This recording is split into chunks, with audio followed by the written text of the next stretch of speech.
7. Oral composition. Nursery. Deirdre Vaush, late 20s, is breastfeeding her child, BURT. The camera pans back to reveal Harland Vaush, early 30s, painting a picture of his wife and child. BURT was the first and last child born to Deirdre and Harland Vaush. Harland was an accomplished painter of world renown.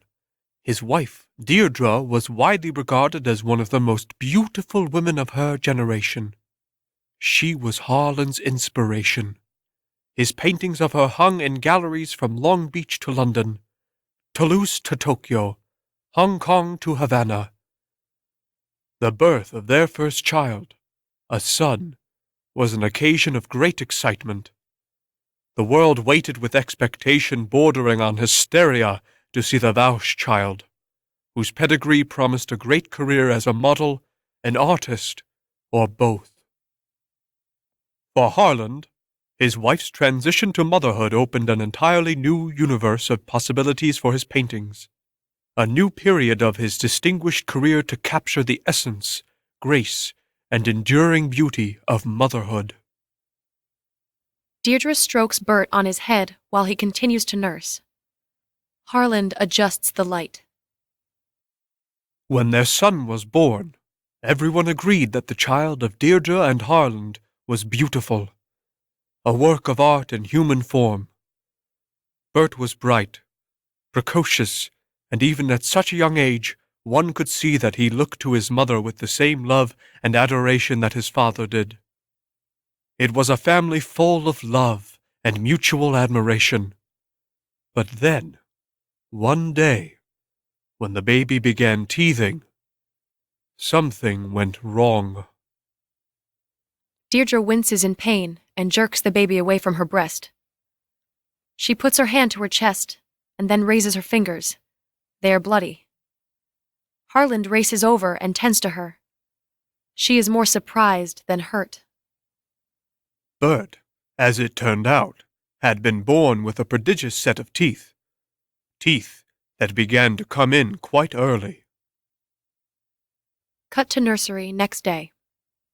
We see Deirdre pretending to breastfeed, holding her baby away from her chest while Harland tries to paint her. But somehow the baby bites her anyway. Harland races over to tend to her, again.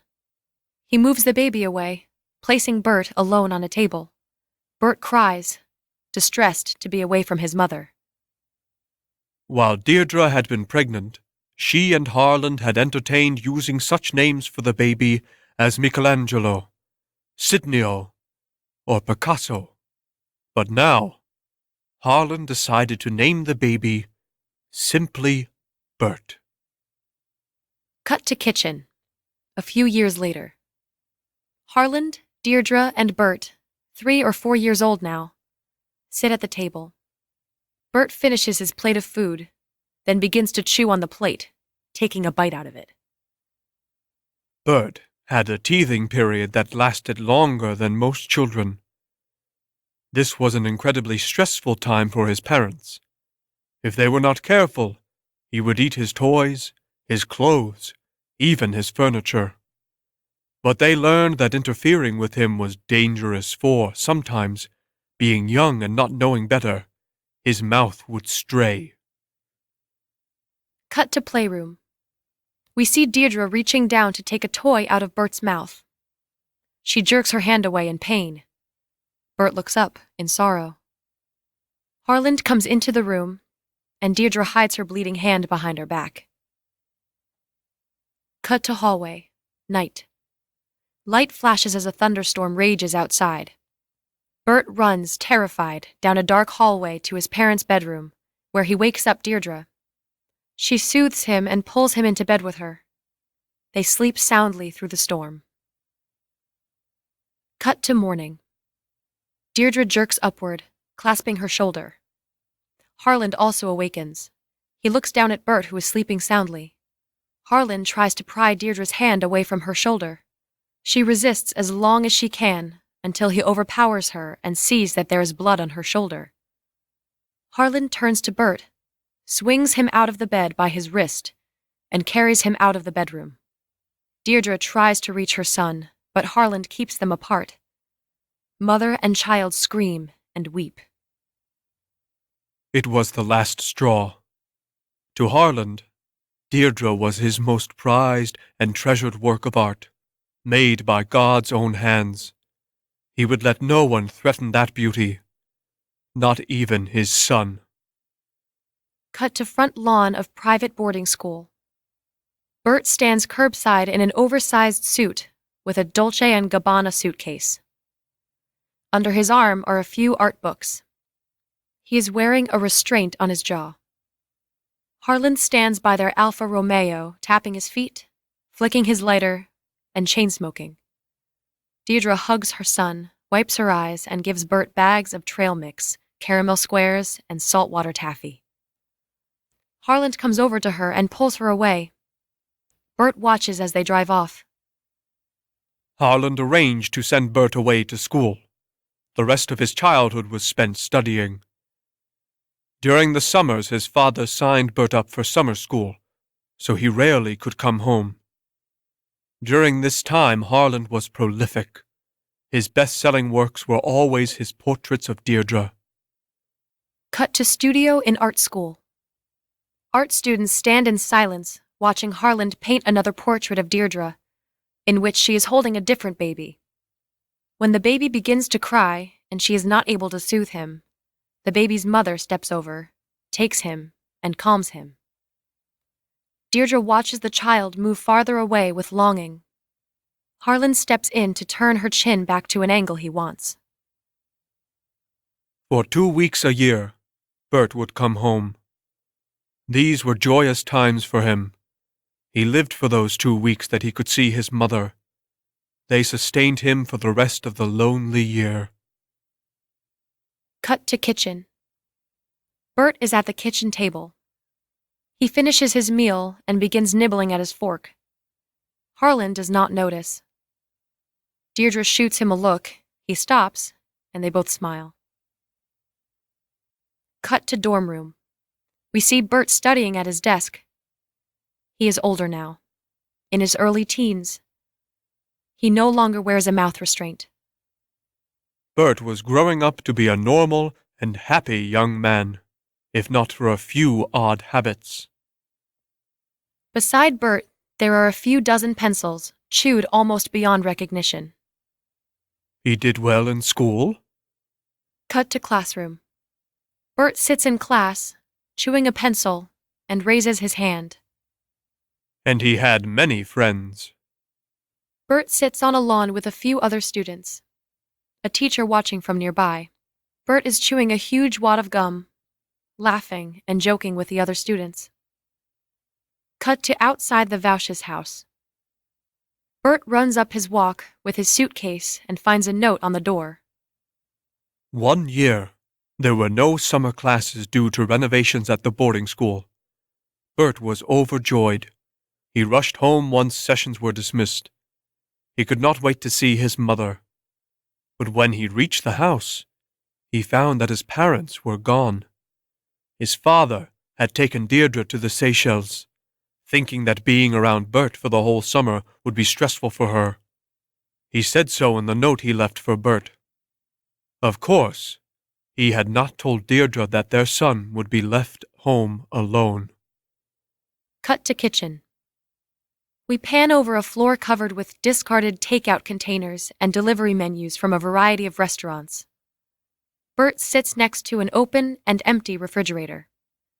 There are empty bags and containers all about him. He chews on a Tupperware container, looking forlorn. His father had seen that the refrigerator was well stocked, but in his loneliness, Bert ate through the food and his remaining budget in 1 month. As he sat alone on the empty floor beside the empty refrigerator and empty cupboards, inside an empty house, he realized that without love, he too felt empty. The world was a large and lonely place. All Bert had were these feelings, this pain, an insatiable desire to chomp, and an inexorable hunger to go along with it. Bert stops chewing and looks upward. Bert goes upstairs and begins to kick at a locked door. It was his father that was behind all this, his father who had taken his mother away from him. And now, Bert would get revenge. Bert pries at the door, but he can't get it open. Finally, he drops to his knees and bites at the lock. The door opens. He enters. On the other side is his father's studio. There are paintings all over. Bert begins to take bites out of each one. Outside the Vauch's house, day. Harland and Deirdre arrive home after their trip. They walk into the house and find it in complete disarray. Deirdre calls the police and reports a break-in. Harland rushes upstairs to his studio. As he goes down the hallway, he sees that the paintings on either side of the wall have been chewed. Bite marks mar the frames and the canvases. He bursts into his studio to find Bert, disheveled and dirty. He's been at this all summer, sitting amid a pile of ruined paintings. Harland loses control and beats Bert. Deirdre tries to intervene, but Harland slaps her in the face, then recoils in terror. When Harland arrived home and found all his works destroyed, he went mad with rage. He beat Bert senseless. When Deirdre rushed to help her son, he struck her too. Suddenly horrified that he, by his own actions, had harmed his beloved wife and risked damaging the appearance of his most important inspiration, Harland decided that the situation was simply unacceptable. Something drastic had to be done. Outside the Vauch's house, next morning, Harland carries Bert out and throws him to the curb. Bert lies there, stunned and shocked, sucking his thumb. As he lies there, his father comes in and out, tossing the ruined paintings down on top of him. Cut to the Vauch's bedroom. Deirdre is locked inside, pounding on the door to get out. Harland disowned his son. He threw Bert out of the house with the paintings he had ruined, along with the weekly trash and recycling. Then he took Deirdre and moved away, hoping never to see his curse of a son again. Outside the Vauch's house, Bert is still on the curb, now sucking on the corner of a painting. Harland drags Deirdre out of the house. She tries to reach Bert, but Harland throws her into a waiting limo. They drive away.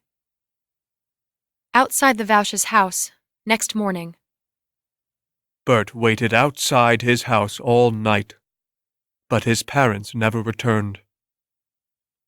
Time-lapse. Bert remains unmoving in the midst of the pedestrian traffic, weather, and passage of the season. Leaves begin to fall. Finally, 3 art critics walk by, stop, and stare at the paintings on the ground. For a long while, they are silent, assessing. This work, it is astonishing. Breathtaking. Pure genius. Art critic 3 picks up one of the paintings and looks through a large bite hole in the canvas. This is marvelous. Boy, who did this? I did. The art critics look at each other, aghast. This is revolutionary. How much do you want for these paintings? Well, I don't know. I've never sold... You've never sold a painting! No.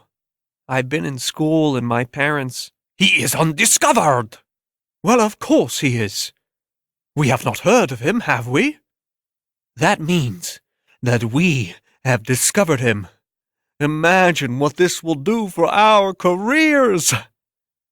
All 3 art critics reach into their pockets, pull out cash, and give it to Bert. He sits there watching as the bills fall down into his lap, landing there among the leaves and litter that have gathered there.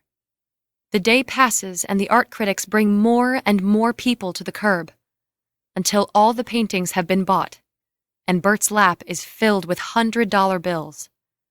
With all that money, Bert goes to an art store to buy more canvases and paints. Then he puts them on the doorstep with a bow and card that reads, "For Dad, I'm sorry. Love, Bert." Then he waits. He sleeps on the doorstep beside the blank canvases. Night comes, followed by morning, and still his parents have not returned. Crestfallen, he gets up and begins to wander down the street. City Park, day. Bert walks into a park. In the center of the park is a fountain with a stone statue. He climbs up on the statue and begins to bite down on it. A homeless man gets up and stares.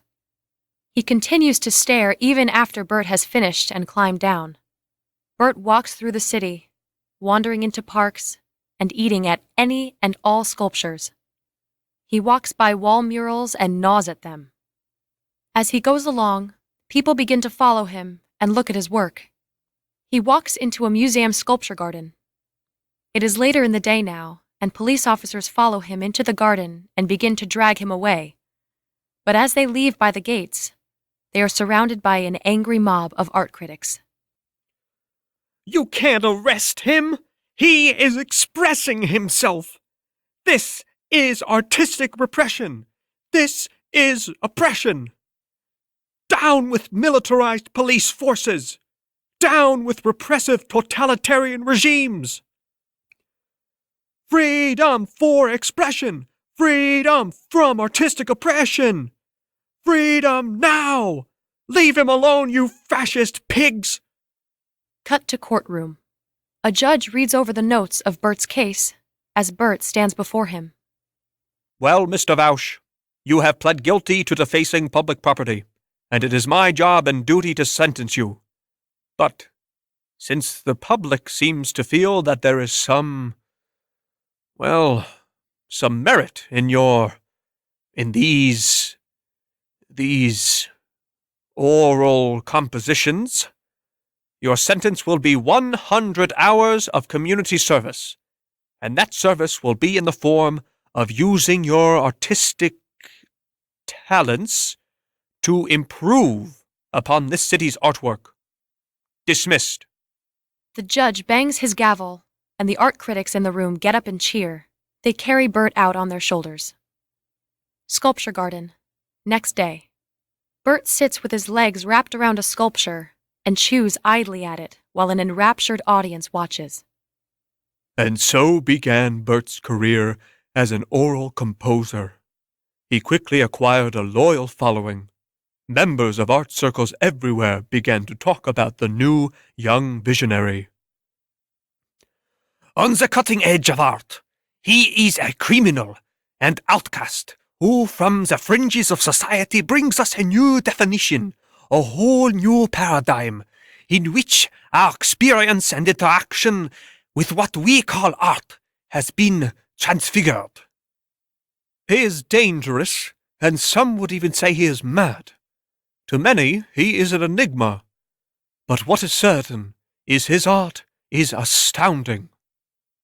Soon, Bert's work hit the mainstream. There were knockoffs of his work, cheap imitations. Cut to arts fair. Customers examine paintings and sculptures with pieces apparently bitten out of them.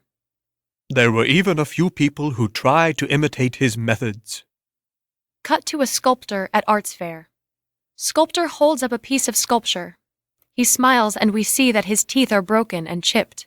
A tooth falls out, and the sculptor tries to catch it while keeping his composure. But no one had Bert's touch or his natural gifts. Cut to neighborhood street. Bert walks down the street wearing a beret and chewing a toothpick. A growing group of critics and fans follow a few steps behind. Bert walks by a house with a sculpture in the front yard. As he stops, the entourage stops. He walks into the yard. Cut to same yard a few minutes later. Bert walks away picking his teeth. The sculpture in the yard behind him, a bite taken out of its base, falls over. The entourage surrounds it and begins to take photographs and notes. Bert walks farther down the street and ducks into his own house, the same as his childhood home. The homeowner at the first house emerges, sees the crowd and the sculpture on its side, and immediately starts taking bids on the new work. Outside Bert's house. A few devoted fans stand outside. As his fame spread, Burt became an international phenomenon. He received commissions to do work for corporate offices. Cut to traffic circle outside office building. Men and women in suits cut a ribbon and clap at the dedication of an office building. Burt is wrapped around the artwork in front and is munching on it. Cut to exterior, Bert's house. There are more devoted fans standing vigil outside his house. Soon he was asked to do an oral composition for the White House lawn. The Metropolitan Museum of Fine Arts gave him a grant to come to their galleries and chew upon anything he wanted, as did the National Gallery and MoMA.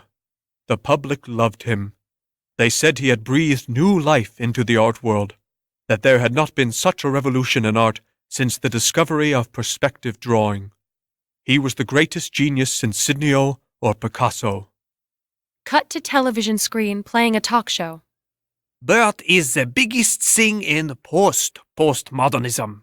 He gazes upon the artifices and edifices of a capitalist society in decline, where endless expansion into exurbs has led to a collapse in cultural centers, leaving them to decay and rot, in need of rejuvenation, or rather, revolution. Cut to gallery opening. Burt strips away the layers of hackneyed neoclassical tropes while permeating the boundaries of what is perceived as the conventional tableau, inviting the viewer on an inward journey, a quest for meaning, re-examining how we, as consumers, consume art, and how art consumes us, and consumption consumes the subject. This is the inevitable evolution that comes as subject, artist, and art become one, an ontogenesis from self-consciousness to meta-consciousness. Cut to National Public Radio studio. While maintaining a subtext of visual and textual harmonies, Burt Vaush excogitates the contemporary and traditional into a pastiche of past, present, and future, leaving one with a feeling of sublime liminality vis-a-vis a deconstructionist point of view that is also, paradoxically, reconstructivist, posing the question of what is genuine versus what is contrived, what is authentic, and what is facade. He is so dreamy. I want to have his babies. Cut to art studio. Harland, older now, snaps closed an issue of Time magazine with a picture of Burt on the cover. Harland is surrounded by unfinished paintings of Deirdre, who looks forlorn. When he hears Deirdre coming, he shoves the Time magazine underneath a number of canvases where he has hidden copies of the New York Times and New Yorker, each with cover stories profiling Burt. Deirdre enters, her clothes disheveled. She is carrying a bottle of whiskey and stumbles over to a seat under some lights where Harland is trying to paint her. Harland did everything he could to keep news of their son from Deirdre. He took extraordinary measures, moving them out into the country to an abandoned 18th century manor with no connections to the outside world. They lived off the grid, without modern conveniences, no electricity, no running water. Harland said it was for his art. Cut to inside a dark, dilapidated barn. The door opens and we see Harland carry in another painting and set it atop a pile of paintings in an empty animal stall. The camera pans, and we see one stall after another, each one filled with more piles of unsold paintings. When, in truth, he had not sold a painting for years. He was broke, and his creditors were looking for him. Outside Burt's house. More and more devoted fans gather outside Burt's house. We love you, Burt! But in time, there was no artwork left in the States for Burt.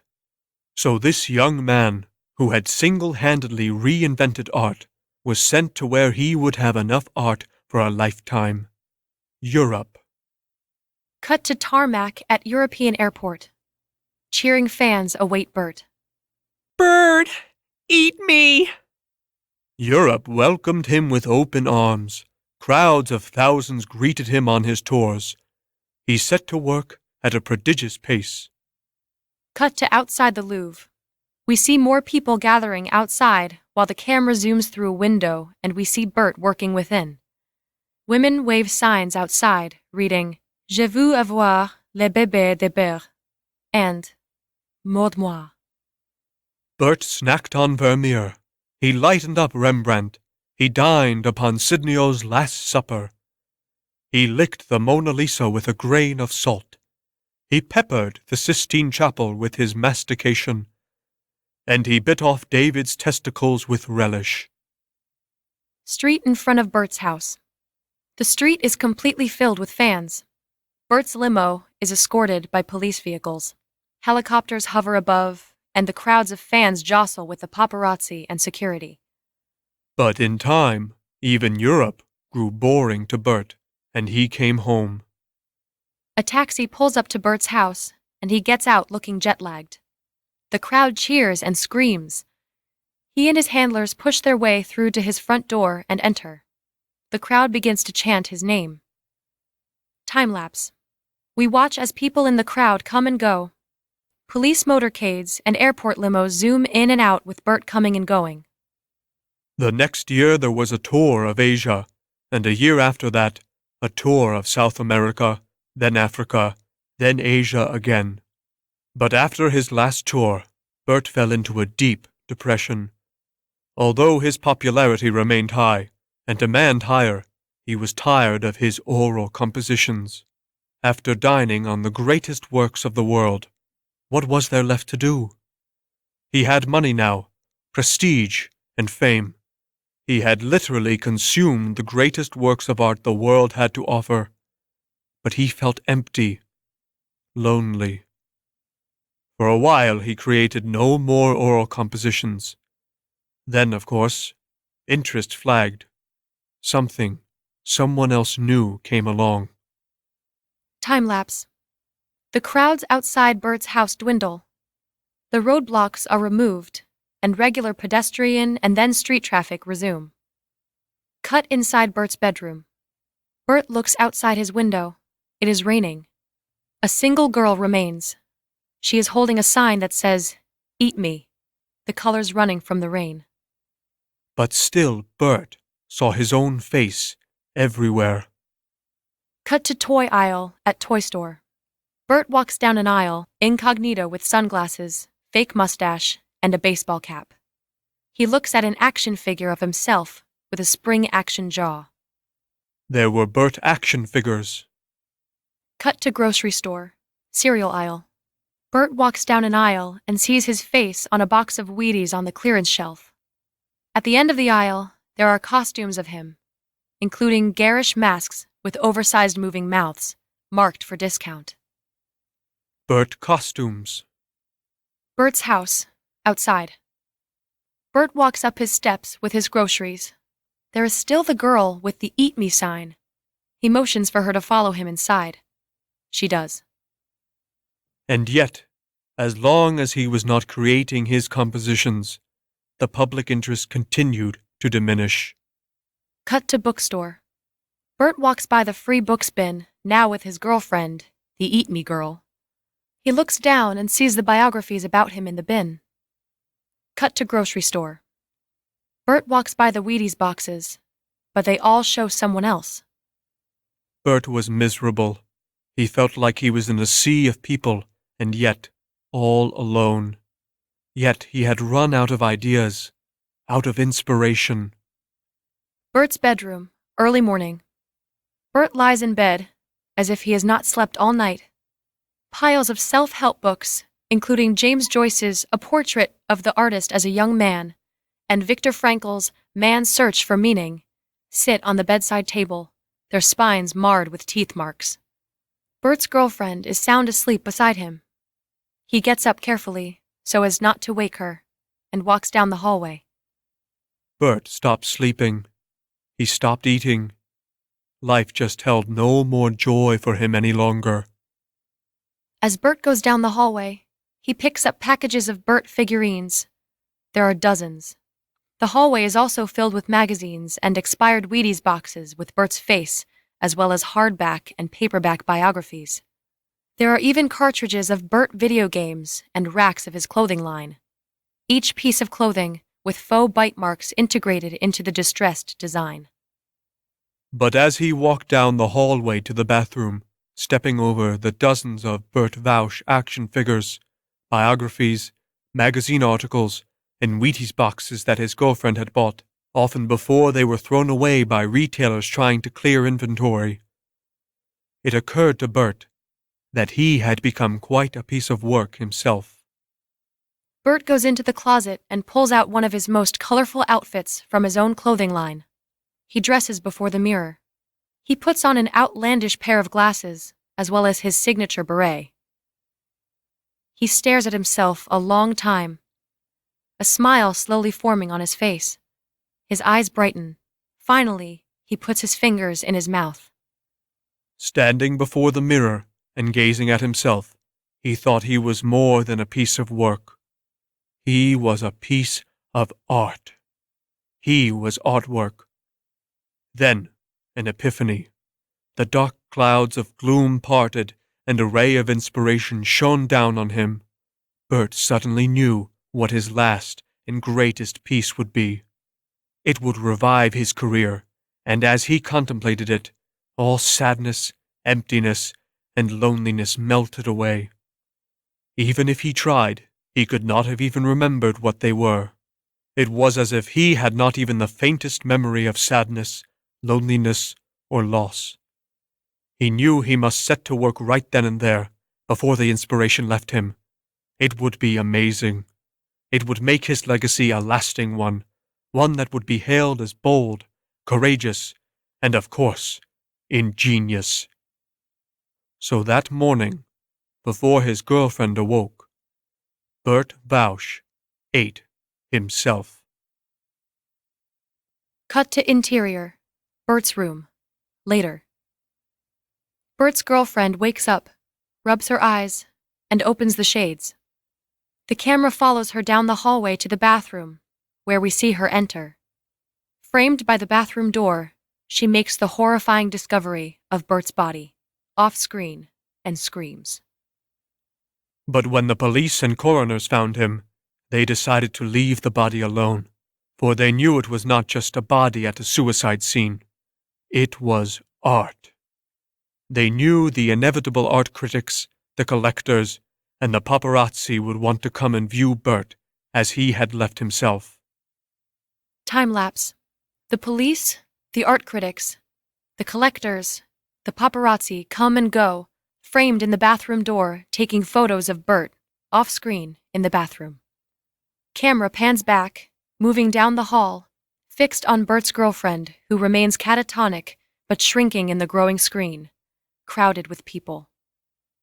And when they did come, all agreed that it was the greatest, most breathtaking, most marvelous, and most ingenious work of his entire life. His greatest and most lasting oral composition. Fade to black.